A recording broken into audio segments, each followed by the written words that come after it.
Friend roots நண்பர்களுக்கு வணக்கம்.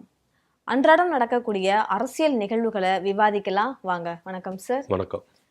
இப்ப விஜய் முதலமைச்சர் இவங்களுடைய தலைமையில கேபினெட்லாம் விரிவாக்கம் பண்ணிட்டாங்க. ஆனா இந்த அமைச்சரவையில ஏடிஎம்கேவுக்கு இடம் கிடைக்கும். அவங்க 12 கேட்டிருந்தாங்க. சி.வி. சண்முகம் அவங்க தரப்பு நம்பிக்கை வாக்கெடுப்புல நாங்க உங்களுக்கு ஆதரவு தர்றோம், 25 எம்எல்ஏ நாங்க கொடுக்குறோம், எங்களுக்கு 12 இடம் வேணும்னு கேட்டிருந்தாங்க. அதே சமயத்துல தாவேக்காவிலிருந்து 7 நாங்க தர்றோன்ற மாதிரி ஒரு அரசியல் புரசலான செய்திகள் இருந்துச்சு. ஆனா ஒரு ஏடிஎம்கே பர்சன் கூட அமைச்சரவையில இடம் கிடைக்கல. இதுக்கு என்ன காரணம்னா இவங்க மேல எல்லாம் கட்சி தாவல் தடை சட்டத்துக்கு கீழே தகுதி நீக்கம் பண்ண போறாங்க. இப்படி பண்ண போறவங்களுக்கு கொடுக்க கூடாதுன்ற மாதிரி ஆளுநர் கருதி இருக்கதா ஒரு செய்தியும் இருக்குது. ஆக்சுவலா இது 2 விதத்துல நம்ம பார்த்துக்கலாம். ஒண்ணு, அதிமுக தரப்புல இருந்து எடப்பாடி பழனிசாமி இப்படி கட்சி தாவல் தடை சட்டத்தை கொண்டு வரதுக்கான வாய்ப்புகள் அதிகமா இருக்குது அப்படின்னு சொல்லப்பட்டிருந்தது. இன்னொரு பக்கம் அது முழுக்க முழுக்க தப்பு அப்படின்னு சொல்லி இன்னொரு பக்கம் நம்ம எடுத்துட்டோம்னா திமுக கூட்டணி கட்சிகள் அழுத்தம் கொடுத்தாங்க விஜய்க்கு. ஸோ அந்த ரீசன் தானே கண்டி. மற்றபடி இதை இவங்களால இப்படி கட்சி தாவல் சட்டத்தை கொண்டு வந்தது ஒரு பெரிய முக்கியத்துவம் வாய்ந்தாலும் முழுக்க முழுக்க திமுக கூட்டணி கட்சிகளான விசிகா இடதுசாரிகள் கொடுத்த அழுத்தத்தின் காரணமாக தான் அடிப்பணிஞ்சிருக்கிறாரு விஜய் அவர்கள். இது ஒரு விதத்தில் பார்த்தீங்கன்னா திமுக போட்ட ஸ்கெட்சி அப்படின்னு நம்ம சொல்லலாம். ஏன்னா விசிகாவும் சிபிஐ சிபிஎம் எல்லாம் என்ன சொன்னாங்கன்னா, அதிமுகவிலிருந்து வருகிற எம்எல்ஏக்கு நீங்க அமைச்சரவை பதவி கொடுத்தீங்கன்னா நாங்க ஆதரவை வாபஸ் பெற்றுவோம் அப்படின்னு சொன்னாங்க. ஸோ அப்போ 8 பெருசா 25 பெருசா அப்படின்னா எல்லாரும் நான் சொல்லுவோம் 25 தான் பெருசு அப்படின்னு நம்ம சொல்லுவோம். ஆனா விஜய்க்கு 8 தான் பெருசா தெரிஞ்சிருக்கு. ஏன்னா இதுல பல அரசியல்கள் இருக்கு, பல சிக்கல்கள் இருக்கு. விஜய்க்கு இந்த 25 8 வேண்டாம் அப்படின்னு சொல்லிட்டு ஒதுக்கிட்டு 25 ஏத்துக்கிட்டாருன்னா என்ன நடக்கும் விஜய்க்கு அப்படின்னா, இந்த ஆட்சி உறுதியான ஆட்சியா நிலைப்பாடான ஆட்சியா இருக்குமா அப்படின்னா அது ஒரு பெரிய கேள்விக்குறியா இருக்கும். ஏன்னா இந்த 25 பேர்ல குறைஞ்சபட்சம் நீங்க அதிகமா ஒரு எடுத்துட்டாலும் ஒரு 5-7 அமைச்சர்கள் பதவி நீங்க கொடுக்கணும். ஏன்னா வருவங்க எல்லாமே சீனியர் வராங்க. Vijayabaskar, MR Vijayabaskar, C Vijayabaskar, CV. Shanmugam, Velumani, Natham Viswanathan எல்லாம் போன்றவர்கள் எல்லாம் வருவாங்க. கே.பி. அன்பழகன், கிட்டத்தட்ட ஒரு 7-8 பேர் வருவாங்கன்னு வச்சுக்கலாம். நீங்க அதிகபட்சம் குறைஞ்சபட்சம் ஒரு 5-7 நீங்க கொடுத்துதான் ஆகணும். ஸோ அப்படி வரும்போது இவங்க ஊழல் அற்ற ஆட்சியை அமைச்சர்களா இருப்பாங்களா அப்படின்னா அது ஒரு பெரிய கேள்விக்குறியா இருக்கு. ஏன்னா கடந்த இவங்க அதிமுக ஆட்சி காலத்துல ஏகப்பட்ட வழக்குகள் இவங்க மேல இருக்கு. இப்பவும் இருக்குதுதான். சோ இந்த 7 பேரும் கரைப்படையாத ஒரு அமைச்சர்களா இருப்பாங்களா அப்படின்னா கிடையவே கிடையாது. ஒண்ணு. இன்னொன்னு என்னன்னா, இந்த 25 பேரும் நாளை பின்ன விஜய்க்கு நெருக்கடி கொடுக்கறதுக்கான வாய்ப்புகள் இருக்குது. இந்த 8 பேர் வெளியேறிட்டாங்கன்னா விஜய்க்கு ஒரு பெரிய தடுமாற்றம். ஏதோ ஒரு விஷயத்துல பாஜகவோ இல்ல வேற யாரும் சொல்லி இந்த அரசை கவிழ்க்கிறதுக்கு பிளான் போட்டா இந்த 25 பேரும் சேர்ந்து பிளான் போடுவாங்க அப்படின்ற ஒரு பெரிய சிக்கல் இருக்கு. ஆனா 8 நீங்க ஏத்துக்கிட்டீங்கன்னா இவங்க உங்களுக்கு ஆரம்பத்துல இருந்து உங்க ஆட்சி நீங்க நிலைநாட்டணும், விஜய் இன்னைக்கு சிஎம்மா இருக்கிறதுக்கு காரணம் யாருன்னா இந்த 8 பேர் தான். இந்த 8 பேருக்கு விஜய் நன்றி கடன் பட்டிருக்கணும். ஏன்னா இவங்க கொடுத்த ஆதரவுனாலதான் உங்களுக்கு இன்னைக்கு நீங்க சிஎம்மா இருக்கீங்க, உங்க ஆட்சி நடந்துட்டு இருக்கு. சோ இந்த 8 பேரும் திமுக கூட்டணியில இருந்துதான் உங்களுக்கு ஆதரவு கொடுத்திருக்காங்க. இப்ப நீ திமுக கூட்டணியில இருந்து அழுத்தம் கொடுத்ததுனாலதான் இந்த 25 பேர் உங்களுக்கு உள்ள வரல அப்படின்னு இருக்கு. சோ இதெல்லாம் வச்சுதான் விஜய் அவர்கள் என்ன கணக்கு போட்டாருன்னா, நம்ம 25 பெருசா 8 பெருசா நம்ம 8 எடுத்துப்போம், 25 வேணாம். ஏன்னா 8 நம்மளுக்கு உறுதியா இருக்கும் அப்படின்னு நினைச்சுதான் அவங்க என்ன பண்ணாங்க, இவங்களை எடுத்துட்டு இந்த 25 பேரை தள்ளிட்டாங்க. நீங்க வேண்டவே வேண்டாம் அப்படின்னு. ஏன்னா நீங்க உங்களை சேர்த்தோம்னா எங்களுக்கு இந்த மாதிரி ஒரு பெரிய சட்ட சிக்கல் இருக்கு, பல பிரச்சனைகள் இருக்கு. ஸோ அதனால நீங்க வேண்டாம் அப்படின்னு ஒதுக்கி வச்சுட்டாரு விஜய் அவர்கள். இந்த அமைச்சரவையில இவங்களுக்கு பெருசா பதவி கொடுக்கப்படும் அப்படின்னு பேசப்பட்டிருந்தது. ஆனா இப்ப பதவி கொடுக்கல. ஆனா இது திரும்பவும் கொடுக்கப்படுமா அப்படின்னா அது ஒரு பெரிய கேள்விக்குறியா இருக்கு. ஏன்னா அமைச்சரவையில 35 அமைச்சரவை இருக்கு, 35 பேருக்கு அமைச்சரவையில இடம் கூட அமைச்சர்களா இருக்கலாம் அப்படின்னு அவங்களுக்கு சட்டம் இருக்கு, அது வழிவகுத்து இருக்கு. ஆனா இப்போ விஜயோட சேர்த்து எடுத்துக்கிட்டீங்கன்னா 33 பேர் தான் இப்ப பதவியேற்றுக் கொண்டெல்லாம் சேர்த்து 33 பேர் தான். இப்போ இன்னும் 2 பேருக்கு தான் அலோடு இருக்கு. அதுல ஒண்ணு விசிகாவுக்கு இருக்கிறதும் இன்னொன்னு இந்திய கம்யூனிஸ்ட், அது இந்திய யூனியன் முஸ்லீம் லீக் இருக்குது. ஏன்னா ஆதி திராவிட துறையும் இன்னும் யாருக்கும் ஒதுக்கல, சிறுபான்மையினர் நலத்துறை இன்னும் யாருக்கும் ஒதுக்கல. சோ இந்த 2த்தையும் இவங்க 2 பேருக்கு ஒதுக்குவாங்க.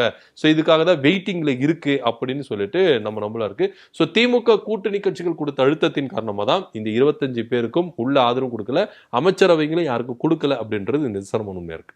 ஃபர்ஸ்ட் டைம் வந்து காங்கிரஸ் கூட்டணியிலிருந்து 2 பேர், ராஜேஷ்குமார், விஸ்வநாதன் 2 பேருக்கு வந்து இப்ப அமைச்சர்கள் வந்து இடம் கொடுத்திருக்காங்க. இதுக்கு முன்னாடி ஏடிஎம்கே கூட்டணியில இருந்த போதும் சரி, டிஎம்கே கூட்டணியில இருந்த போதும் சரி, காங்கிரஸ் வந்து அமைச்சரவைக்குள்ள வரல, சட்டமன்றத்துக்குள்ள அவங்க வந்து பெரும்பான்மை அவங்களுக்கு இல்ல, வரல. ஆனா இந்த தாவேகா ஆட்சியில அவங்களுக்கே கொடுத்திருக்காங்க, ஆனா ஏடிஎம்கே கொடுக்கல அப்படின்றது அவங்களுக்கு தான் பெரிய அடி. ஏன்னா ரொம்ப நம்பி இருந்தாங்க. ஊர்ல எல்லாம் பழமொழி சொல்லுவாங்கல்ல, அரசனை நம்பி புருஷனை கைவிட்ட மாதிரி விஜய் அவர்களை நம்பி இருந்தாங்க. அவங்க ரொம்ப இபிஎஸ் எதிர்த்துக்கிட்டு வந்து நிறைய அரசியல் பண்ணாங்க. கடைசியில அந்த அரசியல் அவங்க பக்கமே திரும்பிடுச்சு. அதே மாதிரி இப்ப இபிஎஸ் தரப்பு, எஸ்பி வேலுமணி தரப்பு, அங்கேயுமே வந்து ஒரு விக்கெட் வந்து அடுத்ததா விழுந்ததாக ஒரு செய்திகள் வருது.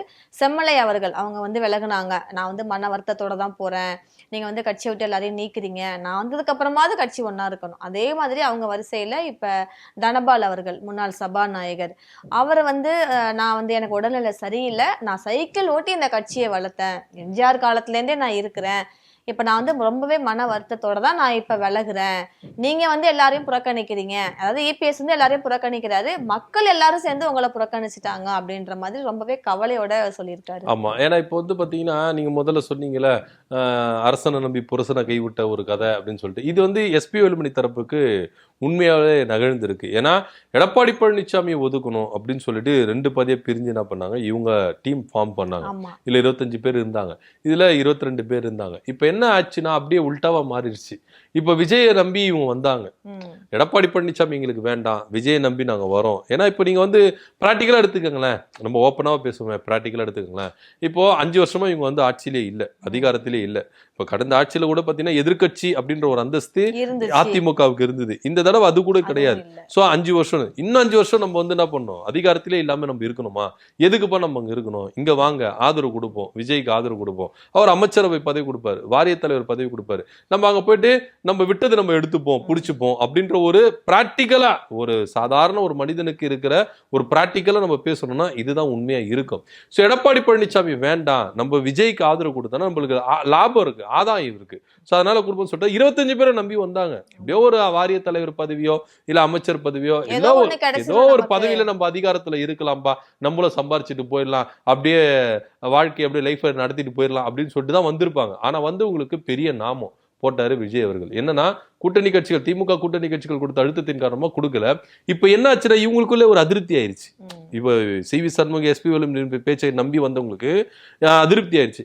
இப்ப இங்க இருக்கிறதும் உள்ளதும் போயிச்சப்பா அப்படின்ற ஒரு கதையா இருக்கு. ஏன்னா இவங்களுக்கு கட்சி பதவி எதுவுமே இல்லை, கட்சி விட்டு நீக்கியாச்சு. அதிமுக அப்படின்ற ஒரு கட்சி பதவி எதுவுமே இல்லை, சாதாரண ஒரு அடிமட்ட தொண்டர், அது மாத்திரம் இல்லாம ஒரு சட்டமன்ற உறுப்பினர், இது மட்டும் தான் அவங்க கிட்ட இருக்கு. ஆனா பேக்ரவுண்ட் கட்சின்னு ஒண்ணு இருக்குதா? கிடையவே கிடையாது.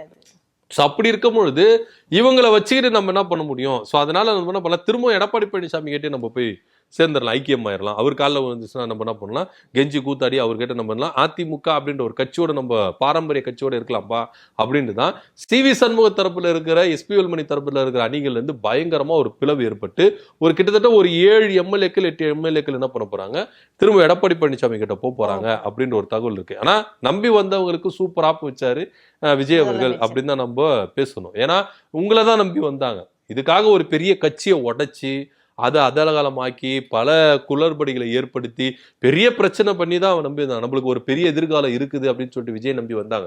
ஆனா விஜய் நம்பி போன பெரிய எதிர்காலம் கிடையாது, பாதாளத்துல நம்ம விழணும், எதுக்கு அங்க போய் விழணும், அதுக்கு நம்ம இங்கேயே இருக்கலாம்னு சொல்லிட்டு இப்ப திரும்பவும் இந்த பக்கம் வர்றதுக்கு தான் ட்ரை பண்ணிட்டு இருக்காங்க.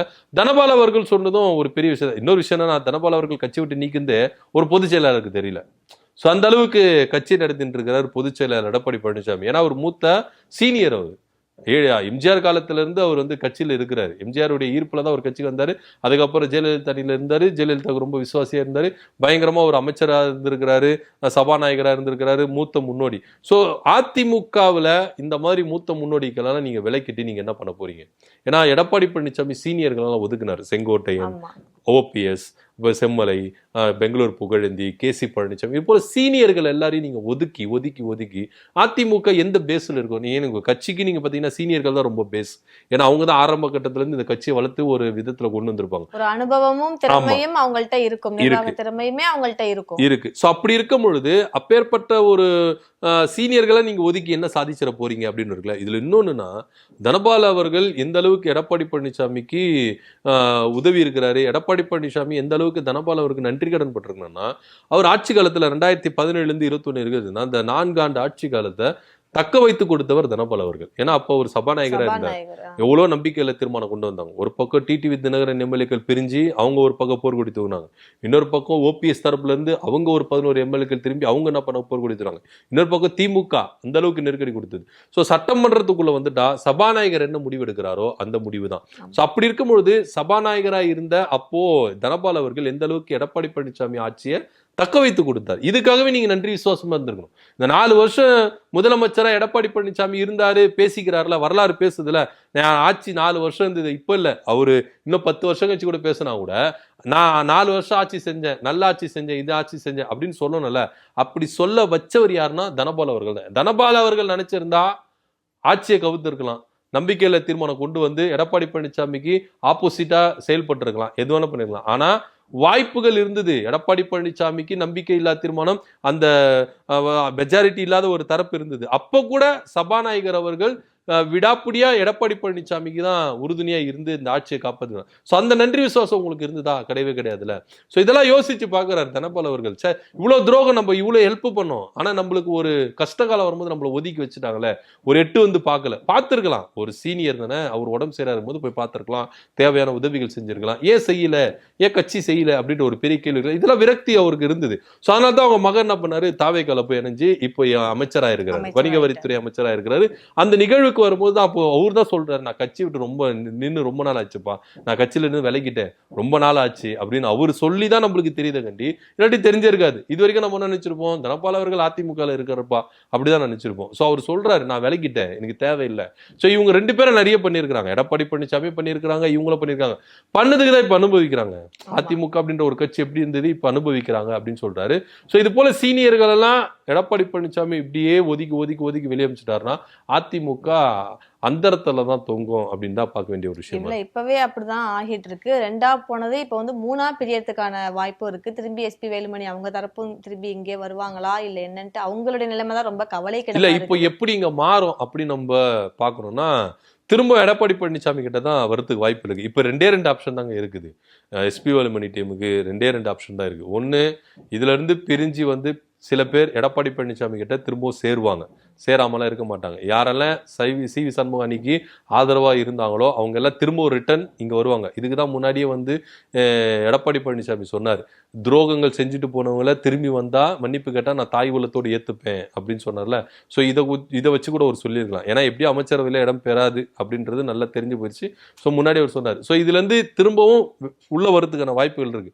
ஆனா இங்க சிவி சண்முகம், எஸ்பி வேலுமணி, நத்தம் விஸ்வநாதன், விஜயபாஸ்கர் போன்றவங்க இருக்காங்களே, இவங்களுடைய நிலைமை என்ன அப்படின்னா ஒன்றும் கிடையாது. இப்போ வந்து இப்படி எடுத்துக்கங்களேன், எடப்பாடி பழனிசாமி வந்தவங்களை வரைக்கும் இப்போ ஒரு 5 பேர் 6 பேர் அங்க இருக்கிறாங்கப்பா, மீதி பேர்லாம் இங்க வந்துட்டாங்க அப்படின்னா அந்த 5 பேர் இடைநீக்கம் செஞ்சுட்டாரு, அவங்கள வந்து பாத்தீங்கன்னா கட்சி தாவல் சட்டம் கொடுத்தனா அவங்க பதவி பறிக்கப்படும், இடைத்தேர்தல் நடக்கும்.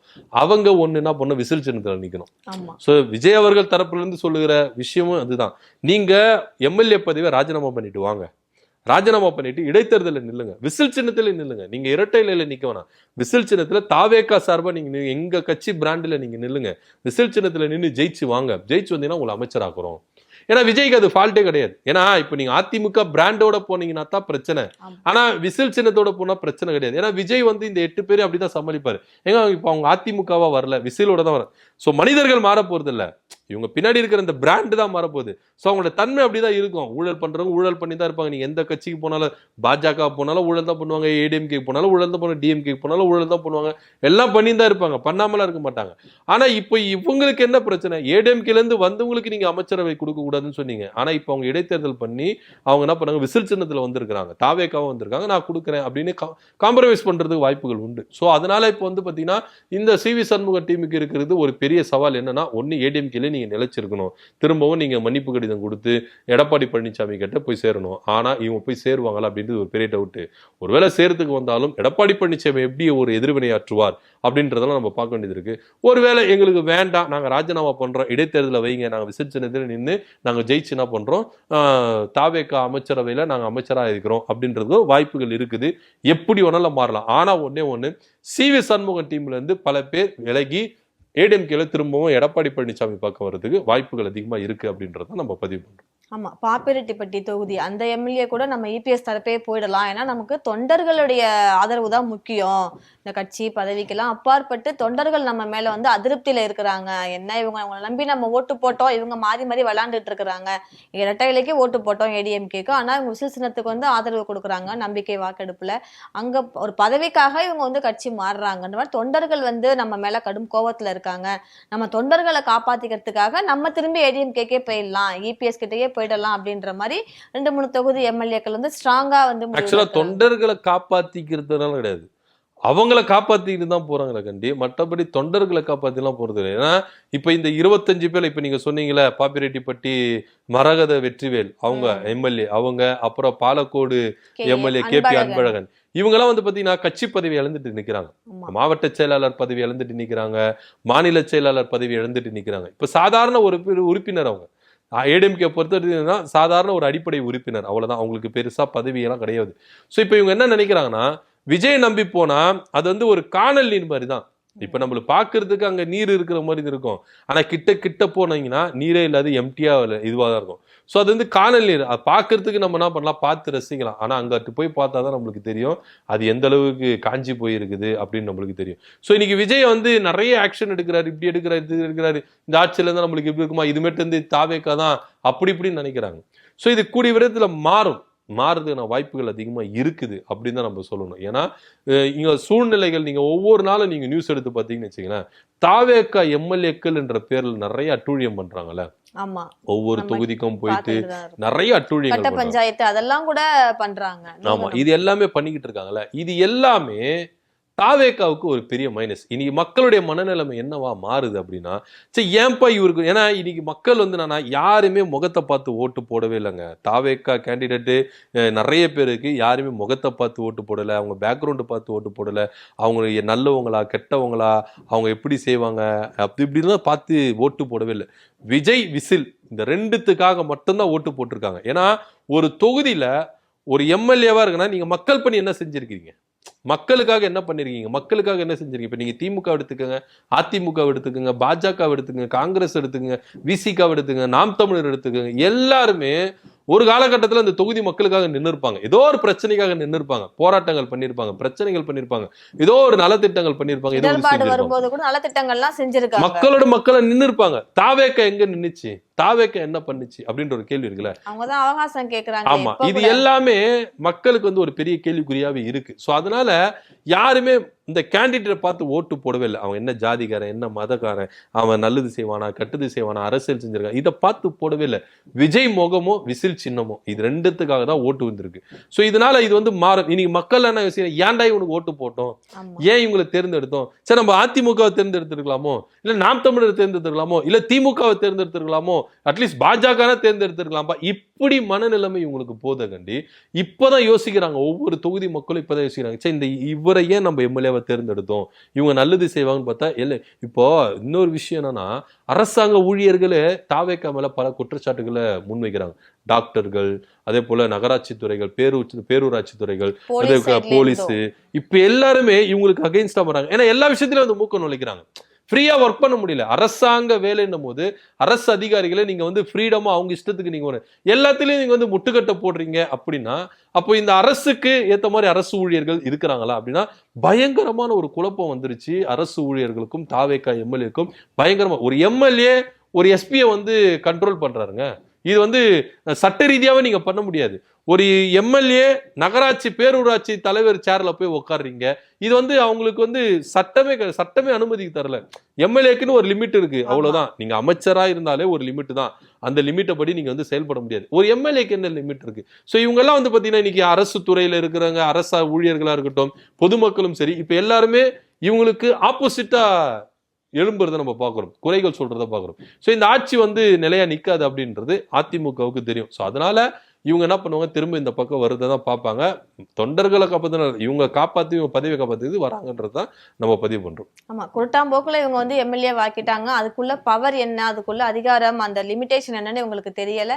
அடக்கி ஆளணும், அந்த அதிகாரம் நம்ம கிட்ட இருக்கு, இனிமே நம்ம தான், நம்ம பவர் தான் அப்படின்ற மாதிரி தான் அவங்க மனநிலைமை இருக்குது. நம்ம மக்கள் பிரதிநிதியா வந்திருக்கோம், அந்த தொகுதியில நம்ம நலத்திட்டங்கள் செய்யணும் அப்படின்ற எண்ணங்கள் அவங்களுக்கு இல்ல. அதிகாரம் நம்மள்ட்ட இருக்கு, நம்ம என்ன வேணாலும் பண்ணலாம், யார வேணாலும் கேள்வி கேட்கலாம், ஆர்டர் போடலாம் அப்படின்ற மாதிரி தான் அவங்களும் இருக்கிறாங்க. இந்த தேர்தல் முடிவு வந்ததுக்கு அப்புறமா 2 பேரும் பயங்கர ட்ரெண்ட் ஆனாங்க. ஒருத்தவங்க வந்து பெரிய கருப்பன், அவங்கள தோற்கடிச்ச சீனிவாச சேதுபதி. 2வதா யாருன்னு பாத்தீங்கன்னா விஎஸ் பாபு. கொளத்தூர் தொகுதியில முன்னாள் முதல்வர் மு.க. ஸ்டாலினையே வந்து 8000 ஓட்டு வித்தியாசத்துல தோற்கடிச்சாரு அப்படின்ற மாதிரி பயங்கர மாசு இருந்துச்சு அவருக்கு. எல்லாருமே வந்து பரபரப்பா பேசினாங்க, பாரு இவரையே தோற்கடிச்சிட்டாரு, அதுவும் 8000 ஓட்டு வித்தியாசத்துலன்ற மாதிரி அவருக்கு பேர் வந்தது, புகழ்லாம் வந்துச்சு. ஆனா எல்லாம் வந்து என்ன புண்ணியம், அதுக்கு பருத்தி மூட்டை குடோன்ல இருந்திருக்கலான்ற மாதிரி அமைச்சரவையில அவருக்கு வந்து இடம் ஒதுக்கப்படல. இத்தனைக்கும் முன்னாள் முதல்வரே தோற்கடிச்சிருக்காரு. மெயின் தொகுதி கொளத்தூர்லாம் சென்னையோடைய மெயின் தொகுதின்னு சொல்லலாம். அவருக்கே வந்து அமைச்சரவையில வந்து விஜய் அவர்கள் இடம் கொடுக்கல. இதனால அவர் சைடு ரொம்ப கடுமையான அதிருப்தியில வந்து அவர் இருக்கிறாரு. அவரை சமாதானப்படுத்துறதுக்காக டிவிகே தரப்பு ஆளுகள், அமைச்சர் ஆதவ அர்ஜுனா இவங்கெல்லாம் வந்து முயற்சி பண்ணிட்டு இருக்காங்க. ஆக்சுவலா இது வந்து பாத்தீங்கன்னா தாவேக்கா சேர்ந்த ஒரு பெரிய மிஸ்டேக் அப்படின்னு சொல்லலாம். இன்னும் அழுத்தமா சொல்ல போனோம்னா விஎஸ் பாபுக்கு ஒரு பெரிய ஏமாற்றம், விஎஸ் பாபுக்கு ஒரு பெரிய ஆப்பு வச்சிருக்கிறார் விஜய் அப்படின்னு தான் நம்ம சொல்லணும். ஏன்னா நீங்க சொன்ன மாதிரி முன்னாள் முதலமைச்சர் மு.க. ஸ்டாலின் அவர்கள் தொகுதி, இந்த கொளத்தூர் தொகுதியில் அவர் தொடர்ச்சியாக வெற்றி அடைந்திருக்கிறாரு. இந்த தடவை தான் அவர் தோல்வி அடைஞ்சிருக்கிறாரு. அதையும் நம்ம மென்ஷன் பண்ணணும். ஏன்னா அவரே எதிர்பார்க்காத ஒரு பெரிய தோல்வி தான். ஏன்னா கொளத்தூர் தொகுதி முழுக்கும் எந்த அளவுக்கு ஒரு வளர்ச்சி தொகுதியாக மாற்றிருக்கிறாரு. ஏன்னா இப்போ சாதாரணமாக நீங்களா இருந்தாலும் நானா இருந்தாலும் என்ன நினைப்போம், நம்ம தொகுதி சிஎம் தொகுதியா இருக்காதா? ஏன்னா சிஎம் தொகுதி தான் ஃபர்ஸ்ட் ப்ரிஃபரன்ஸ் கொடுப்பாங்க.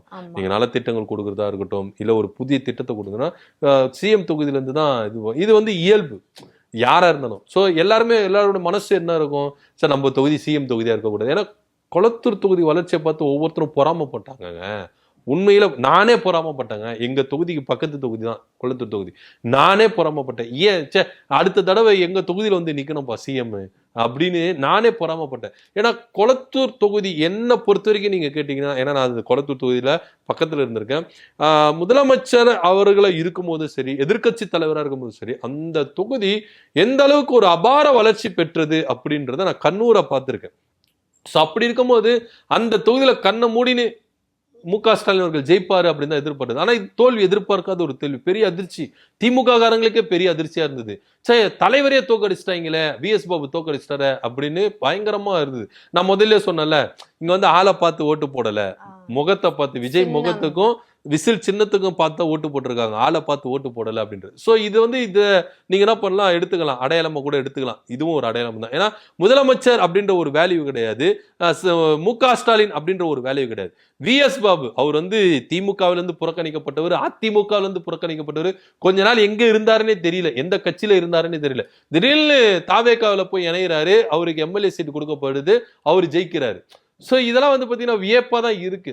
ஸோ அப்படி இருக்கும் பொழுது இந்த தொகுதியிலிருந்து ஜெயிச்சாரு, ஒரு முதலமைச்சராக இருந்த மு.க. ஸ்டாலின் அவர்களை தோற்கடிச்சாருன்னா இவருக்கு ஒரு உரிய அங்கீகாரம் கிடைக்கும் அப்படின்னு சொல்லிட்டு அவங்க தரப்புல இருந்து எதிர்பார்த்தாங்க. எல்லாருமே எதிர்பார்த்தாங்க, கொளத்தூர் மக்கள் எதிர்பார்த்தாங்க, நிச்சயமா இவருக்கு வந்து அமைச்சர் பதவி கொடுப்பாங்க அப்படின்னு அவங்க தரப்புல எதிர்பார்த்தாங்க. ஆனா இது ஒரு பெரிய ஏமாற்றமா இருக்குது. நீங்க சென்னையிலேயே நீங்க எடுத்துட்டீங்கன்னா 16 தொகுதி, இந்த 16 தொகுதியில 14 தொகுதியில இவங்க ஜெயிச்சாங்க. இதுல 9 பேருக்கு முக்கியத்துவம் கொடுத்திருக்காங்க. இப்போ முதலமைச்சர் விஜய் எடுத்துக்கோங்க, ஆதவ அர்ஜுனா, புஷியானந்த், ராஜ்மோகன், வெங்கட்ரமணன் 5 பேர் வந்து என்ன பண்ணாங்க, அவங்க முதலமைச்சர் பதவி ஏற்கும் போது அமைச்சர் எடுத்துட்டாங்க. அதுக்கப்புறம் 2வது தடவை அமைச்சரவை விரிவாக்கத்தில் நம்மளுக்கு கொடுப்பாங்க அப்படின்னு எண்ணிட்டு இருந்தாரு. 5 பேர் சென்னையில இருந்து எடுத்துட்டாங்க, திரும்ப சென்னைக்கு கொடுக்க மாட்டாங்க அப்படின்னு தான் எல்லாருடைய கருத்தாவும் இருந்தது. ஆனா திடீர்னு பாத்தீங்கன்னா மரியவல்சனுக்கு கொடுக்குறாங்க, வேளச்சேரி தொகுதி குமாருக்கு கொடுக்குறாங்க. அப்போ விஎஸ் பாபுக்கு கொடுத்துருக்கலாமாப்பா, அவர் வந்து மு.க. ஸ்டாலின் அவர்களை தோற்கடிச்சிருக்காரு, அவரு நீங்க ஹானர் பண்ணிருக்கலாம், அங்கீகாரம் பண்ணிருக்கலாமே அப்படின்ற ஒரு பெரிய கேள்விக்குறி இருக்குல்ல. ஏன் கொடுக்கல, எதுக்கு கொடுக்கல அப்படின்னா விஎஸ் பாபு மேல ஏகப்பட்ட அலிகேஷன் ஆகமத்துல இருக்குது. நீ திமுக சரி, அதிமுக சரி, நிறைய அவர் மேல புகார்கள் இருக்கு. ஸோ இதெல்லாம் வச்சு பார்த்துதான் விஜய் கொடுக்காம இருக்கிறதுக்கான வாய்ப்புகள் இருந்திருக்கு அப்படின்னு நம்ம பேசணும். ஸோ அது போக ஜேசிடி பிரபாகர் அவரும் சென்னை தொகுதியில இருந்தாரு. அதே போல அரசு கொறடா விருகம்பாக்கம் தொகுதி. ஸோ கிட்டத்தட்ட 9 பேருக்கு நீங்க அங்கீகாரம் கொடுத்துருக்கீங்க. ஸோ விஎஸ் பாபுக்கு நீங்க கொடுத்துருக்கலாம், கொடுக்கல. ஸோ இது ஒரு பெரிய ஏமாற்றமா தான் நான் பாக்குறேன். இது விஎஸ் பாபுக்கு ஒரு பெரிய அடி அப்படின்னு தான் சொல்லணும். அட்லீஸ்ட் இப்ப அமைச்சர் பதவி கொடுக்கலானோட ஏதோ ஒரு வாரிய தலைவர் கொடுப்பாங்க, கொடுக்காமல் இருக்க மாட்டாங்க. அவரை சமரசம் பண்றதுக்கு, சமாதானம் பண்ற ஒரு முயற்சிகள் ப்ராசஸ் எல்லாம் போயின்னு தான் இருக்கு. ஸோ அமைச்சர் பதவி இல்லைன்னா என்னென்ன, வாரிய தலைவர் பதவி ஏத்துக்கங்கனே அப்படின்னு கொடுத்து இங்க அங்கீகரித்துக்கும் வாய்ப்புகள் இருக்கு. ஏன்னா சீனியாரிட்டி படி பார்த்தோம் அப்படின்னா அமைச்சர் செங்கோட்டையன் அவங்க லெவலுக்கு இவங்களுக்கு வந்து எக்ஸ்பீரியன்ஸ் இருக்கு. என்னதான் வந்து ஆனா இவர் ஊழல் பண்ணி தான் டிஎம்கேல இருந்து வெளில அனுப்புனாங்க. அப்புறம் சில வட்டிக்கு அதிகமா பணம் விட்டாரு அப்படின்ற மாதிரி நிறைய முறைகேடுகள் பண்ணதுனால தான் ஏடிஎம்கேல இருந்து வெளில அனுப்புனாங்க. ஆனா விஜய் வந்து அவர்கள் வந்து அணைச்சிக்கிட்டாரு, நான் இருக்க உங்களுக்கு அப்படின்ற மாதிரி. நாம வந்து தூய சக்தி, நீங்க வந்து என்னதான் தீய சக்தியோட இருந்தாலும் என்கிட்ட வந்துட்டீங்க, இனிமேல் நீங்க தூய சக்தின்னு இடம் கொடுத்தாரு. அவங்களும் ஜெயிச்சிட்டாங்க. அந்த அவர் கொடுத்த ரியாக்ஷன் தான் பயங்கர, ஸ்டாலின் சார் கொடுத்த ரியாக்ஷன் மாதிரியே இவங்களோடதும் வந்து ட்ரெண்ட் ஆனிச்சு. அப்பவே அவர் வந்து ஓவரா வந்து ஆடிட்டாரு. ஆனா அவ்வளவு ஆடியும் வந்து அந்த ஆட்டம் வந்து அரங்கேற்றம் பண்ணப்படலை அப்படின்றதுதான் அவங்க சைடும் வந்து ரொம்ப வருத்தத்தோட அவங்க வந்து இருக்கிறாங்க. நம்ம பொறுத்திருந்து பார்க்கலாம். இன்னும் வரும் காலங்கள்ல அவருக்கு வந்து என்ன எது மாதிரியான ஹானர் வந்து டிவிகேல வந்து தருவாங்க, நமக்காக உழைச்சவங்களுக்கு அவங்க என்ன திரும்பி பரிசு கொடுக்க போறாங்க அப்படின்றத நம்ம பொறுத்திருந்து பார்க்கலாம். தொடர்ந்து இணைந்திருங்கள் ஃப்ரண்ட் ரூட்ஸோடு. மீண்டும் நாளை சந்திப்போம். நன்றி.